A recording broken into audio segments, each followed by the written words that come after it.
নমস্কার বন্ধুরা, আমি অমিত।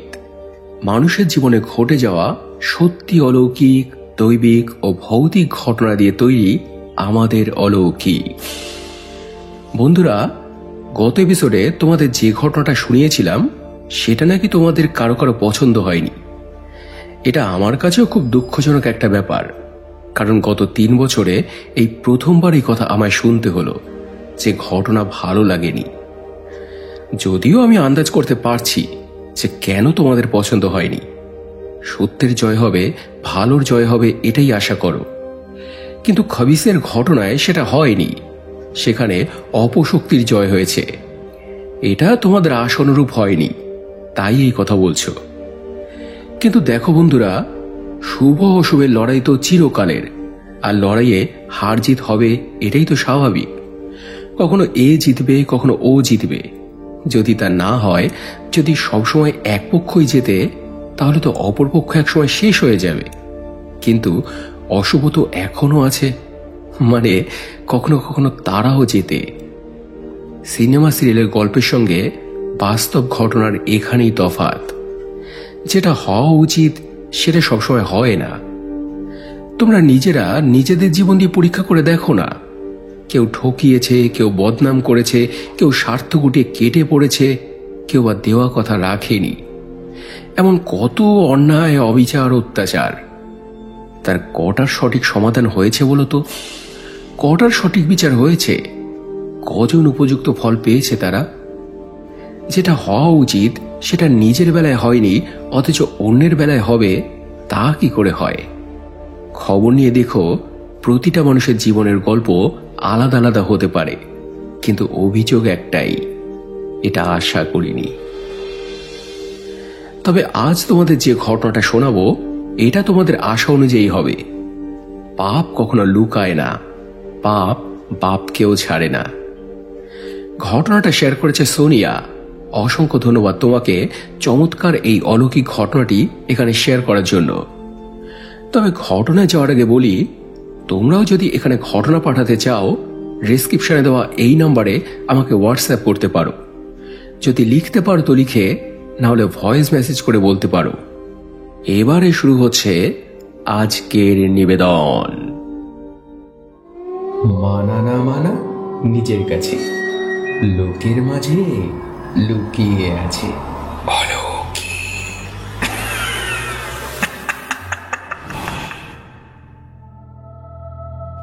হ্যালো অমিত, আমি কসবা থেকে সোনিয়া বলছি।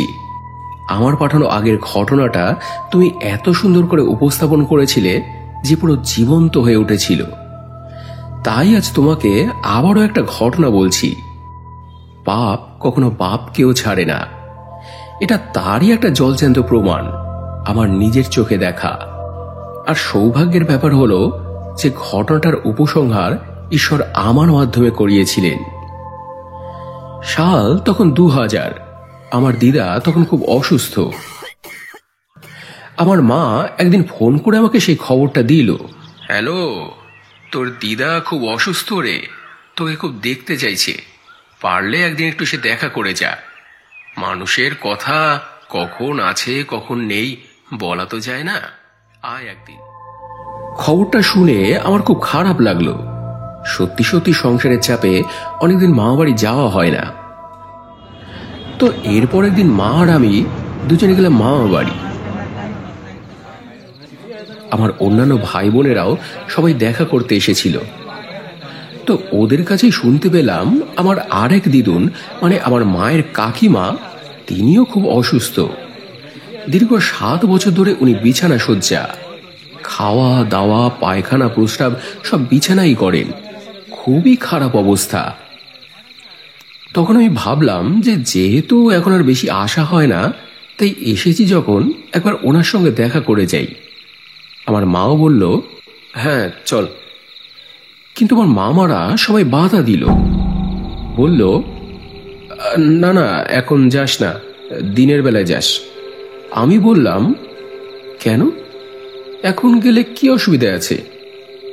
ওরা বলল, না অসুবিধে তেমন কিছু নেই, আসলে ওই ঘরে কোনো লাইট নেই তো, অন্ধকার। বিছানায় হাগা মোতা সব করে তো, মানে হাইজেনিক ব্যাপারটা তেমন নেই, বুঝতে পারলি? এই আর কি। আমি বললাম, লাইট নেই কেন? একটা অসুস্থ মানুষকে অন্ধকারে ফেলে রেখে দিয়েছে, ওনার ছেলে ওনাকে দেখে না? ওরা তখন আমায় বলল, না না, দেখাশোনা ওই সব করে, আসলে ব্যাপারটা অন্য, তুই বুঝবি না, পরে এক সময় তোকে বলবো, এখন যাস না। আমার কেমন যেন সন্দেহ হলো। মাকে বললাম, চলো তো মা, কি ব্যাপার দেখি। বলে আমরা সবাই মিলে এরপর গেলাম ছোট দিদার ঘরে। গিয়ে দেখি সত্যি সত্যি ঘরে কোনো লাইট নেই, অন্ধকার। কেমন যেন একটা গুমট ভাব, কেমন যেন ভারী ভারী ঘরের বাতাসটা। এক কোনায় শুধুমাত্র একটা হ্যারিকেন টিমটিম করে জ্বলছে, আর মেঝের উপরে দিদা শোয়ানো। দেখে খুব খারাপ লাগলো। এককালে যে মানুষ এত চটপটে এত দাপুটে ছিল, আজ তারে কি অবস্থা। সময় মানুষকে কি থেকে কি বানিয়ে দেয়। তো দিদার কাছে গিয়ে আমি দিদাকে আমার পরিচয় দিলাম। দিদা, ও দিদা, আমি সোনিয়া, চিনতে পারছো? দিদা আমার মুখের দিকে এক ঝলক তাকিয়ে খুব কাঁদতে লাগলো। বিড়বিড় করে কি যেন বলছিল, ঠিক বোঝা যাচ্ছিল না। তাও বুঝতে পারলাম উনি বলছিল, আমাকে দেখে না রে, ভগবান আমাকে দেখে না, নেয় না, নেয় না, খুব কষ্ট রে, খুব কষ্ট। আমি তখন ওনার ছেলে, মানে আমার মামাকে এরপর বললাম, দিদাকে এভাবে নিচে ফেলে রেখে দিয়েছো কেন? খাটে শোয়াও। ও তখন বলল, আরে আর বলিস না, খাটে শোয়ালেই তো বিপদ, কি করে নিচে পড়ে যায় কে জানে, অনেকদিন এরকম পড়ে গেছে। যে মানুষ ঠিক নড়তে চড়তে পারে না, পাশ ফিরতে পারে না, সে মানুষ গড়িয়ে কি করে পড়ে যায় বলতো? নিজেই পড়ে যায় নাকি অন্য কেউ ফেলে দেয়, কিছুই বুঝি না, তাই নিচে রেখে দিয়েছি। শুনে আমি বেশ অবাক হয়ে গেলাম। বললাম, ও, তা একটা লাইট তো অন্তত দিতে পারো, অন্ধকারে পোকা মাকড় মশায় ধরবে তো। ও তখন যে কথাটা আমায় বলল তা আরো আশ্চর্যের। বলল, লাইট অনেক লাগিয়েছি, সবাই দেখেছে, কিন্তু একটাও লাইট এই ঘরে টেকে না। লাইট লাগানোর 5-10 মিনিটের মধ্যেই লাইট কেটে যায়। আমি বললাম, ধুর, এ আবার হয় নাকি? ইলেকট্রিকের কোনো প্রবলেম না থাকলে এমনি এমনি হয় নাকি? সব ঘরে তো দিব্যি লাইট জ্বলছে। তখন ওখানেই আমার একটা ভাই ছিল ইলেকট্রিশিয়ান, ওকে বললাম, দেখ তো ভাই, কোথাও কোনো প্রবলেম আছে কিনা। ও দেখে টেকে বলল, না, কোথাও তো কোনো প্রবলেম নেই দিদি। আমি বললাম, তাহলে এরকম হচ্ছে কেন? যা তো, দুটো বাল্ব কিনে এনে লাগাতো দেখি। তো এরপর ও গিয়ে দুটো বাল্ব কিনে আনলো, প্রথমটা লাগালো, দিব্যি জ্বলল। আমরা ওখানেই দাঁড়িয়ে তখন কথা বলছি। কিন্তু বললে বিশ্বাস করবে না, মিনিট 5-এর মধ্যেই জ্বলতে নিভতে করতে করতে আচমকাই বাল্বটা কেটে গেল। মামা বলল, দেখলি তো, দেখ।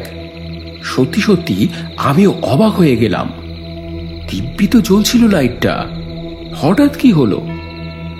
ভাইকে বললাম, আরেকটা আছে না, সেটা লাগাতো। এরপর ও দ্বিতীয় বাল্বটা লাগালো, সেটাও বেশিক্ষণ থাকলো না। ডিম হতে হতে এক সময় টপ করে নিভে গেল সেটা। এবার আমি খুব অবাক হয়ে গেলাম, চোখের নিমেষে দুটো লাইট এভাবে কেটে গেল কি করে? ব্যাপারটা তখন আর আমার স্বাভাবিক মনে হচ্ছিল না। এদিকে আমার সেই দিদা তখন আ আ করে খুব চিৎকার করতে লেগেছে। কি যে বলছে কিছু বোঝা যাচ্ছে না, তবে কারোর একজনের নাম বলছে। জৈনা জৈনা, ঠিক বুঝতে পারলাম না। মামা তখন বলল, জ্যোৎস্না জ্যোৎস্না বলছে, সারাক্ষণ ওই নামই বলতে থাকে, আমি বললাম, জ্যোৎস্না কে? মনে হয় তাকে দেখতে চাইছে। এই নামে কাউকে চেনো তোমরা? ওরা বলল, না, এই নামে আত্মীয় স্বজন তো কেউ নেই। পাড়া প্রতিবেশী একজন ছিল, তাকে এনে দেখিয়েছি, সে নয়। তাহলে কার কথা বলছে উনি? দিদার নাতি মানে আমার সেই ভাই বোনও তখন এসে দাঁড়িয়েছে। আমরা সবাই ঘরে, কিন্তু ঘরের বাইরে দাঁড়িয়ে। আমি ওকে ডাকলাম, ভেতরে এসো বাবু, ভেতরে এসো, দিদার কাছে এসো। ও তখন কি বলল জানো? বলে, না, আমি ঠাম্মার ঘরে যাই না। ঠাম্মার ঘরে ভূত আছে, আমি অনেকদিন দেখেছি। অন্ধকারে ঠাম্মার ঘরে দুটো চোখ জ্বলে, জানো? আমি ভাবলাম যে বাচ্চা মানুষ, তাই হয়তো ওরকম বলছে। আমি ওকে তখন বোঝালাম, ওরকম বলে না বাবা, ঠাম্মা কষ্ট পাবে। তো এসব বলে কয়ে একসময় আমরা আবার ফিরে এলাম। কিন্তু একের পরে ঘটা এই ব্যাপারগুলো আমার খুব অদ্ভুত লাগলো। বাড়িতে এসেও আমি শান্তি পাচ্ছিলাম না। কেন জানি না, আমার শুধু মনে হচ্ছিল যে কোথাও কিছু যেন একটা গন্ডগোল আছে, কোথাও যেন কিছু একটা আটকে আছে, যে কারণে উনিও শান্তি পাচ্ছেন না, যেতেও পারছেন না। তো এরপর আমি আবার একদিন আমাকে ফোন করে দিদার খবর জানতে চাইলাম। মা বলল, ওই একই রকম রে, একই রকম। আমি তখন মাকে বললাম, কি ব্যাপার বলো তো মা, দিদা এত কষ্ট কেন পাচ্ছে? আচ্ছা, ওই যে দিদা জ্যোৎস্না জ্যোৎস্না বলছিল, ওনার বাপের বাড়ির অধিকার কেউ নয় তো? তুমি চেনো ওনার বাপের বাড়ি? আমাকে একবার নিয়ে যেতে পারবে সেখানে? যদি ওখানে কারো থেকে কোনো খোঁজ খবর পাই। আসলে উনি এত কষ্ট পাচ্ছে দেখে আমার খুব খারাপ লাগছে গো মা। তো এরপর একদিন মা আর আমি দুজনে গেলাম দিদার বাপের বাড়ি। দিদার কালীনের লোকজন তখন কেউই বেঁচে নেই, নতুন জেনারেশন, ফলে তারা তো কিছুই বলতে পারল না। মান্ধাতার আমলে কবেকার কি তাই নিয়ে কারো তেমন কোনো মাথা ব্যথাও নেই। ফলে একসময় আমি আর মা নিরাশ হয়ে আবার ফিরতে লাগলাম। ফিরতে ফিরতে মা নানান রকমের গল্প করতে লাগলো। তোর ওই দিদার মাও এইভাবে ভুগে ভুগে মরেছিল, সে তো 10 বছর বিছানায় পড়েছিল, তার অবস্থা নাকি এর চেয়েও খারাপ ছিল। এইসব বলতে বলতে মা বলল, দেখ দেখ, এই যে গলিটা, এইদিকে তোর এই দিদার যে দাদা, তার প্রথম পক্ষের বউটার বাপের বাড়ি ছিল, সে তো ছিল মারাত্মক সুন্দরী। আমি বললাম, প্রথম পক্ষের বউ মানে? তিনি এখন নেই? মা বলল, না, বিয়ের 6 মাসের মধ্যেই জলে ডুবে মারা গেছে। খুব রূপের অহংকার ছিল নাকি, আর তেমনই দুশ্চরিত্রা। ঘর সংসার থাকতেও শুনেছি অন্য একজন পরপুরুষের সঙ্গে সম্পর্ক ছিল। সেই খবর জানাজানি হতেই বিশাল অশান্তি, শেষে জলে ডুবে আত্মহত্যা করেছিল। এবার আমার কেমন যেন একটু খটকা লাগলো। রহস্যের সমাধান এদিকেই নয় তো? মাকে জিজ্ঞেস করলাম, তার নাম কি ছিল মা? মা ওরা নাম বলতে পারল না। কি জানি, অত মনে নেই। নাম ধাম কজনের মনে থাকে বলতো? শুধু ঘটে যাওয়া ঘটনাগুলো মনে থাকে। আর তাছাড়া আমিও তো শুনেছি, নিজের চোখে তো দেখিনি। তখন আমি আবারও ব্যাক করলাম, গিয়ে সেখানে অনেক খুঁজে টুজে আশেপাশের একজন খুব পুরনো লোককে পেলাম। তিনিও অসুস্থ, তবে তিনি জানতেন ব্যাপারটা। বললেন, হ্যাঁ, বউটা ছিল অপূর্ব সুন্দরী, খুব রূপের দেমাগ ছিল বেটির। বিয়ে হওয়ার পর থেকেই তো অশান্তি। বিয়েটা কিছুতেই মেনে নিতে পারছিল না। শেষে জানা গেল অন্য একটা পরপুরুষের সঙ্গে মাথারি ভালোবাসা ছিল। সেই বদনামে জেরেই তো তারপর জলে ডুবে আত্মহত্যা করলো। আমি জিজ্ঞেস করলাম, ওনার নাম কি ছিল বলতে পারবেন? উনি বললেন, নাম নাম হ্যাঁ, জ্যোৎস্না। জ্যোৎস্না। শুনেই আমার একটা ঝটকা লাগলো। জ্যোৎস্না? হ্যাঁ, অত সুন্দরী ছিল বলেই তো ওর নাম রেখেছিল জ্যোৎস্না। আমার তখন মনে হতে লাগলো রহস্যের সমাধান বোধহয় পেয়ে গেছি। রহস্যের সব জট বোধহয় এখানেই পাকানো। হয়তো তার মৃত্যুটা স্বাভাবিক ছিল না, নয়তো এর পেছনে অন্য কোনো ব্যাপার থাকতে পারে যা আমরা কেউ জানি না। যেটা জানে একমাত্র সেই দিদাই। তো এরপর একদিন আমি আবার গেলাম সেই দিদার কাছে। বাড়িতে তখন অনেক লোকজন। তারই মধ্যে আমি দিদাকে বললাম, দিদা, একটা কথা ছিল। তোমার হাত দিয়ে যদি কখনো কোনো ভুল হয়ে থাকে, কোনো অন্যায় হয়ে থাকে, যে কারণে ব্যক্তিটি খুব কষ্ট পেয়েছিল, এমন কিছু যদি থেকে থাকে তো বলো। যে জ্যোৎস্নার কথা বলছো তার সঙ্গেও কি এমন কিছু হয়েছিল? থাকলে বলো, ভগবানের সামনে, আমাদের সবার সামনে বলো। কারণ অনেক সময় অনেক পাপ মানুষকে মুক্তি দেয় না। এমন যদি কিছু হয়ে থাকে তো বলো, ক্ষমা চাও তার কাছে। ক্ষমা চাও দিদা, ক্ষমা চাও, আর চুপ করে থেকো না, বলো। দিদা তখন আবারও খুব কাঁদতে লাগলো, ওপর নিচ করে মাথাটা ঝাঁকাতে লাগলো, আর জড়িয়ে জড়িয়ে কি যেন বলতে লাগলো, যার বেশিরভাগটাই বোঝা যাচ্ছিল না। তবে মোটের ওপর যেটুকু বোঝা যাচ্ছিল তার সারমর্ম হলো এই যে জ্যোৎস্না মরেনি, ওকে মারা হয়েছিল। দিদার দাদার বিয়ের পর দাদা খুব ভালোবাসত বৌদিকে। মা আর বোনের প্রতি যে টানটা ছিল, সেই টানটা দিন দিন যেন ফুরিয়ে আসছিল। সবসময় শুধু জ্যোৎস্না আর জ্যোৎস্না, আর সেটাই এই মা আর মেয়ে কিছুতেই যেন মেনে নিতে পারছিল না। তখন তারা যুক্তি করে জ্যোৎস্নার নামে মিথ্যে কলঙ্কের বদনাম রটায় যে অন্য একজন পরপুরুষের সঙ্গে ওর সম্পর্ক আছে। ফলে দাদা আর বৌদির মধ্যে এরপর অশান্তি বাঁধল। লোকজন ছি ছি করতে লাগলো। ঘর সংসার ভেঙে যাওয়ার মতো অবস্থা। সেই সুযোগে আত্মহত্যার নাম দিয়ে জ্যোৎস্নাকে উনি আর ওনার মা জলে চুবিয়ে শ্বাসরোধ করে মেরেছিলেন। সবাই জানল বদনামের জেরে আত্মহত্যা করেছে বউটা। কিন্তু জ্যোৎস্নার কোনো দোষই ছিল না, সে কোনোভাবেই কলঙ্কিত নয়। তবু কলঙ্কের কালি মুখে মেখে তাকে অকালে মরতে হয়েছিল। আর এই কারণেই বোধহয় জ্যোৎস্নার আত্মা শান্তি পায়নি। মরার পরেও প্রতিনিয়ত সে কষ্ট পেয়েছে, দগ্ধ হয়েছে কলঙ্কের জ্বালায়, অপমৃত্যুর জ্বালায়, সংসার করার আশাভঙ্গের জ্বালায়। আর তাই এই মা আর মেয়েকেও সে শান্তিতে মরতে দেয়নি। নরক যন্ত্রণা দিয়ে তিলে তিলে শেষ করছে এদের। সবই পাপ, পাপের ফল। পাপ কখনো লুকায় না।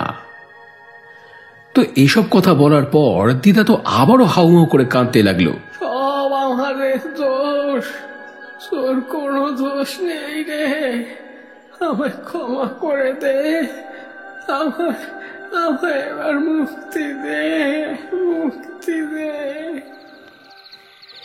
এইসব কথা যখন হচ্ছে তখন ঘর ভর্তি লোক। তারই মধ্যে আমরা একটা ব্যাপার অনুভব করলাম। একটা গরম হাওয়া দমকা বাতাস হয়ে ঘর থেকে বেরিয়ে গেল। তাতে ওই যে হ্যারিকেনটা, যেটা ওই ঘরে টিম টিম করে জ্বলতো, সেটা পড়ে ভেঙে গেল। তারপর ঘরটা কেমন যেন আবার স্বাভাবিক হয়ে এলো। ঘরের বাতাসটা কেমন যেন হালকা হয়ে এলো। আমরা সবই বুঝতে পারলাম। একে অন্যের মুখের দিকে তাকালাম, কিন্তু মুখে কেউ কিছু বললাম না। যেহেতু সেদিন অনেক রাত হয়ে গিয়েছিল, তাই এবার ফিরে এলাম বাড়িতে। কিন্তু পরদিনই খবর পেলাম দিদা মারা গেছে।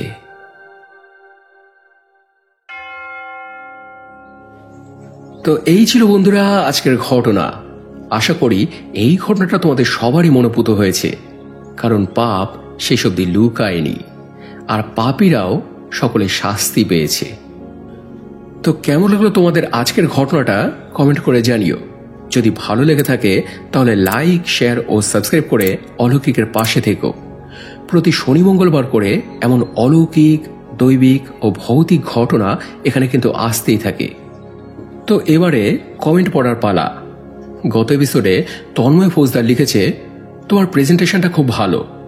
মৌসুমী মুখার্জি লিখেছে, তোমার ভয়েস এত ভালো লাগে, ঘটনা শোনার অপেক্ষায় থাকি। জলিদে লিখেছে, খুব ভালো ঘটনা, এমনভাবেই ঘটনা শুনিয়ে যাও দাদা। রোহিণী মালিক লিখেছে, দাদা দারুণ ঘটনা, রাতের ঘুম উড়ে গেল শুনে। মায়াদি লিখেছে, ভাই চলে এলাম ঘটনা শুনতে, তোমার ঠান্ডা লেগেছে, সাবধানে থেকো ভাই। সীমা দেবনাথ লিখেছেন, ঘটনাটা অসাধারণ কিন্তু মর্মান্তিক, শেষ পরিণতিটা অন্যরকম হতে পারত। শিব মুভিজ লিখেছেন, খুবই ভয়ঙ্কর ঘটনা এবং দুঃখের। অমিতা জেঠিমা লিখেছেন, খুব সাংঘাতিক ভয়ের। এছাড়াও কমেন্ট করেছ পিঙ্কি ঘোড়ই, কৌশিক নাগ, মিঠুন পাল, সুদেশা সিংহা রয়, সৌরভ রয়, অজন্তা হোড়ে, দামিনী পাল, সানিয়া আহমেদ, গীতাদি, অভি স্টুডিও সহ অসংখ্য অসংখ্য প্রিয় বন্ধুরা, তোমাদের সবাইকেই অসংখ্য অসংখ্য ধন্যবাদ আর বুক ভরা ভালোবাসা জানিয়ে আজকের এপিসোড এখানে শেষ করছি বন্ধুরা। আবার দেখা হবে শনিবার আরও একটা জমজমাট অলৌকিক এপিসোড নিয়ে। সবাই খুব ভালো থেকো এবং ভালোবাসা নিও। ধন্যবাদ।